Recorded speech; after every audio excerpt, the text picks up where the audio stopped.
नमस्कार मित्रांनो, मी प्रवीण गांजवे.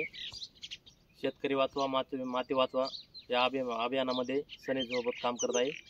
आज आपण आलो आहे संगमनेर तालुक्यातील पिंपळगाव देप्पा येथे. तर इथं एक जबरदस्त कांदा बियावरती रिझल्ट आलेला आहे. तर काय रिझल्ट आला आपण ते शेतकऱ्यांकडून ऐकूया. नमस्कार सर. नमस्कार. आपलं नाव सांगा. सुदाम सकाराम गांजवे. आपण पिंपळगाव देप्पा. ओके. आपण कोणते प्रॉडक्ट वापरले होते आणि कोणत्या पिकाला वापरले होते? आपण ही कांद्याच्या बियाणालाच वापरलेली आहे.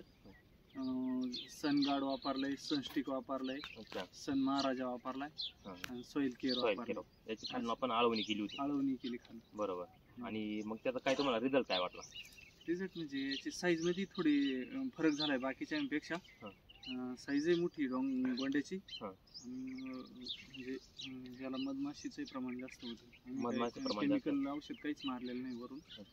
त्याचीच हेच सनेचीच स्प्रे घेतलेली वरून. ओके. म्हणजे सनबूस्ट सन मॅजिकचे स्प्रे घेतले वरून आणि आपण खालून आळवणी केली.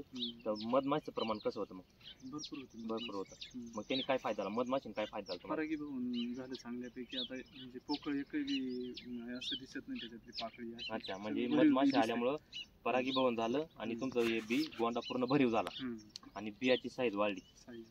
आणि याच्या अगोदर तुम्ही कोणत्या पिकाला प्रॉडक्ट वापरले होते आपले? आपण कांद्याला वापरलं. कांद्याला काय वाटलं तुम्हाला? कांद्याला चांगला रिझल्ट आला. अच्छा, म्हणजे तुम्ही हे प्रॉडक्ट वापरून खुश आहो. आणि रासायनिक आणि याच्यात दोन्हीमध्ये काय फरक वाटतो तुम्हाला? रासायनिकचं कसं असते, तात्पुरता रिझल्ट भेटतो, ते जास्त काळ टिकून नाही राहत. अच्छा, असे. आणि ते कसे जास्त दिवस टिकून राहतं. बाकीचे अटॅक वगैरे होती नाही. मग सेंद्रिय जैविक मध्ये बाकीचा जो कीटकनाशक प्रादुर्भाव आहे तो तुमचा कमी झाला. त्याचा खर्च तुमचा वाचला गेला.